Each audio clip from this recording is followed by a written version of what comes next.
Hi, my name's Lucy Quicks. My children are students at EFS Strathalbyn.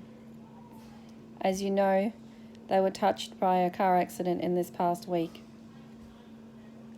One of my kids was a student in the class of the injured teacher.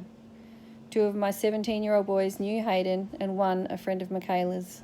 Our younger boys are members of the Strikers soccer club where Michaela enjoyed much of her time. I wanted to share this video with you because I appreciate that many of you are grieving, confused, angry, upset, and in a multitude of mixed emotions. I want to tell you my story as a mother, a daughter, a sister, a friend, and unfortunately an accident victim too, because I know you are all going through an extremely difficult time, and above all emotions, hurt, sadness and confusion will be up there and at the top. And one very big question: why? That's an answer you'll never get, but I want to come back to this later. What I have to say might be a little confronting, but please stick with me. There's a very strong message for us all here. My very first experience, like yours right now, I was around the same age. I was 15 years old. I was performing in a school production, one of my first lead roles. My parents hadn't turned up to see me. It threw me a bit, but I kept going and I enjoyed every bit of the night, accolades and all. Then I was greeted by one of my older brother's best friends. He'd been sent to pick me up.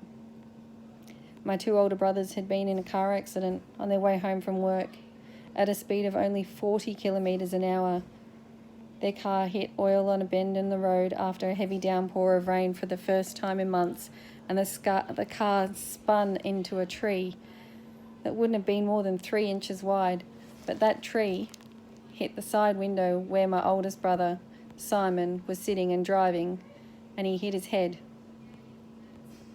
As it turns out, there had been many requests to the council for this road to be repaired, as it was the third accident there in a week. It was graded only 3 weeks later, too late from what my brothers went through. In an instant, Simon was unconscious and not breathing. Fortunately, in the car behind him was a nurse who had only days before finished her refresher course on CPR with the just qualified paramedic who soon turned up to the scene. She lay on the bonnet of the car, leaning through the smashed windscreen, keeping his head held up and airway open with the assistance of neighbours now in attendance to help him breathe until he received life support treatment from the ambos. He was taken to intensive care where his head was drilled to relieve the pressure on his brain while they repaired damage to his liver, among other internal injuries. My other brother Andrew suffered minor injuries but was taken to hospital also for a checkup. I was taken home at this time because Simon was in surgery, and then Andrew and his girlfriend returned. They stayed with myself and my younger brother Nicholas while we awaited news on Simon. I was beside myself. I couldn't sleep, I couldn't eat, I couldn't understand what was happening or why. Simon was like a guardian angel to me. Being the only girl with 3 brothers, he was my protector. I kept thinking, I can't lose him. I need him to look after me. He had always been there for me. I can't remember a time when he wasn't. The next morning we all went in to see Simon, and it was the most horrific thing I, as a 15-year-old girl, had ever seen. There he was, with tubes all over him, machines breathing for him, and a giant plug coming out of his head removing fluid to ease the pressure. They told us that he was not likely to survive. This is something no teenager, no child, no parent or friend should ever have to see. Simon spent 4 months in a coma before he started breathing on his own. And he spoke his first words, "Hi, Lou." It was amazing. Despite his slurred speech, I couldn't describe the joy and tearful happiness I felt. I had to call the family. I called Mum. I had to tell them he was waking up. We didn't know at the time it was just the beginning of a long road of rehabilitation for him. I thought this was it. We can focus on his healing now. Things are looking up. He progressed from hospital to a rehabilitation facility. But I saw it again. Well, unfortunately, I saw worse. Just 10 months later, my brother Andrew, who survived that accident, was on the way home from Adelaide to Melbourne, where we lived at the time, with his girlfriend Francine's first car. It was June 1989.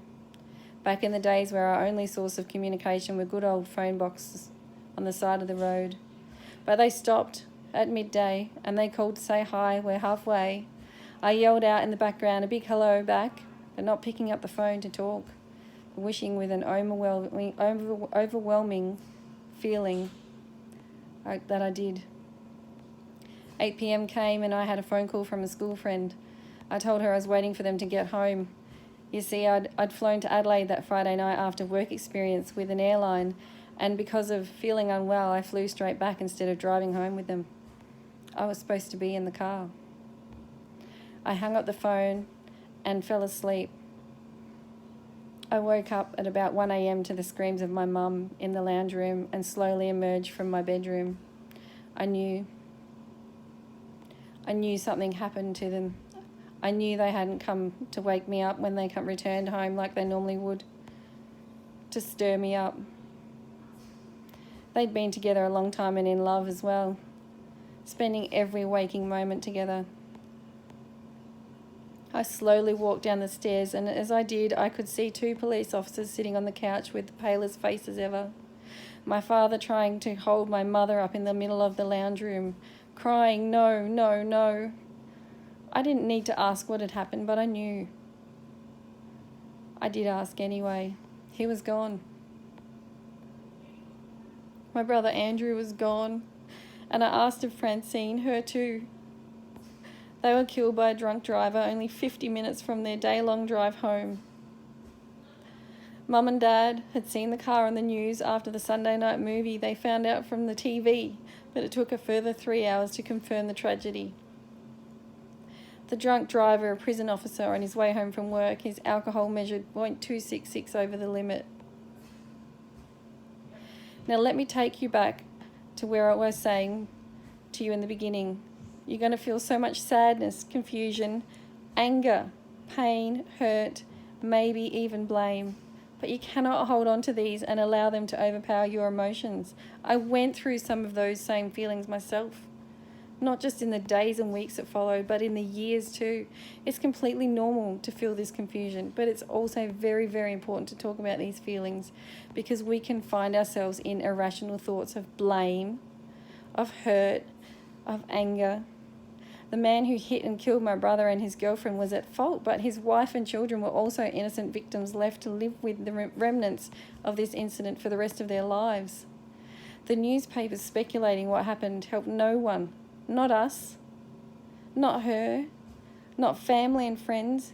You need to ignore the emphasis on what happened and remember who they were.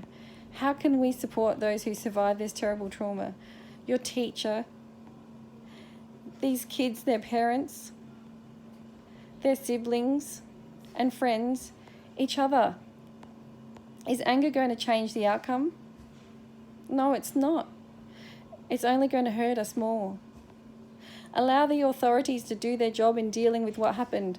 But at the end of the day, 2 young students' lives have been lost. A teacher has been injured, and 3 families, their friends and loved ones, are hurting. So I guess what I'm trying to say is it's extremely important to share how you are feeling, because there are so many people who can help you through this, and never feel afraid or weak to open up, because you will become even more afraid and weak if you don't free your mind of how you feel. This doesn't have to be a family member, a friend, a teacher. It can be a stranger, a professional, or someone like me who has lived through trauma. There is support all around you. The only other thing we can do is educate ourselves. Remember, this was an accident, a likely unintentional incident that may very well have been able to have been avoided, but sadly it wasn't. Because of the yet unknown reason, hundreds of lives have changed forever. Not just 3, hundreds, maybe thousands. It is those who are left behind who live with the pain and heartache of loss and the lifetime of what ifs.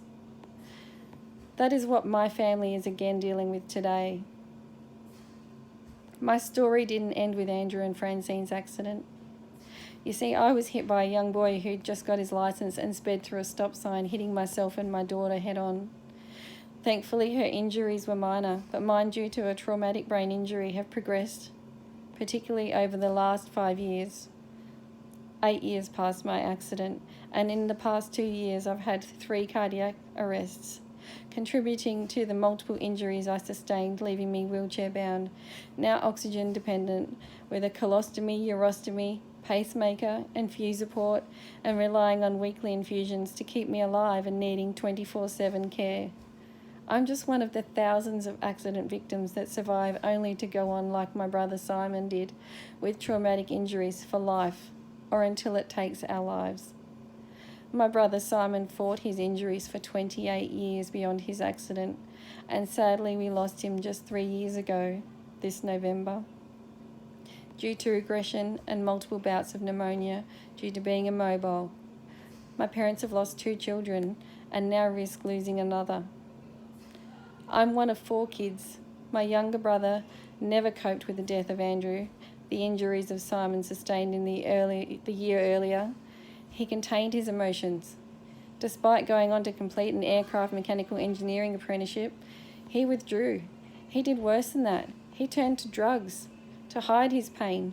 For many years, this controlled his life. It took his job and destroyed our family. He tried for many years to get clean. He hurt many people in the process of his addiction, and that in that brief moment of clarity and sobriety, he too was in a vehicle accident. That's right. Tragedy struck our family again.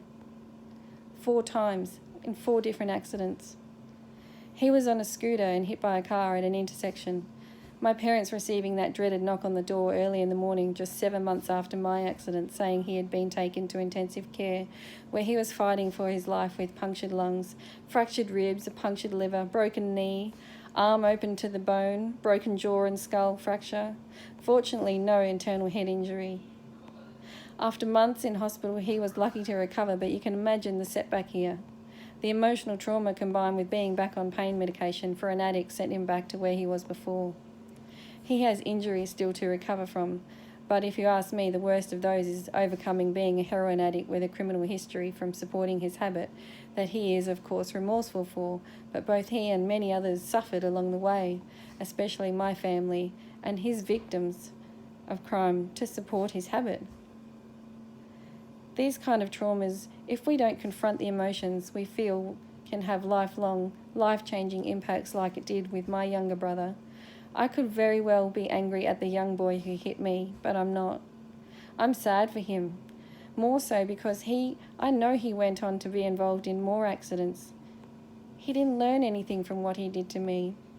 I could be resentful of so much when it comes to people getting behind the wheel of being drunk, but that's not going to help anyone. I can only educate those around me. I was a good driver. Nothing I did could have changed what happened in that split second. In many accidents, the story is the same, but we can also heed the advice that is constantly put before us. Put down your mobile phones. Don't speed. Don't drink. Don't get distracted. But please, don't waste your energy being angry or blaming anyone right now. Focus on the positives. 2 bright young people lived amazing lives and did incredible things that you can learn from. A teacher will be returning to school with both physical and emotional injuries, and you will need your support too. You will need each other. Talk about your happy memories. Talk about what's making you sad and work together on finding a way to make them proud. My brother never got to meet my kids or my husband, and I tell them about him all the time. I can only instill kindness and a positive attitude in them and hope that their paths in lives never fall the same way ours did. I was fortunate to have a job with Victoria Police, working with some amazing people before my accident who encountered these scenarios every day. I saw myself the sadness and grief and images no person should ever see. To the brave first responders and emergency service employees who also endure the emotional and mental strain of an accident and ongoing support services, I would personally like to say thank you from my family, friends, and everyone around, and I'm sure I speak for all of these in these situations. I'm sorry I had to say so much, but there is so much hurt, and I take you back to that one word I said, and I will keep revisiting in your mind, why? Please do not give this thought time or energy. We can't change the past. Let's live for those who have lost their lives, who fight to keep living, and support those who need love and care. If that's you or someone you know, today, tomorrow, in the months and years to come, because I can tell you, almost 30 years later, I still hurt. I celebrate the lives of my brothers and Francine every birthday and anniversary, and Simon too. I remember them, I talk about them, and heal. We heal together. I wish you all the same healing and good health, now and always moving forward. Stay strong and please, please support each other. Stay positive. Much love from me.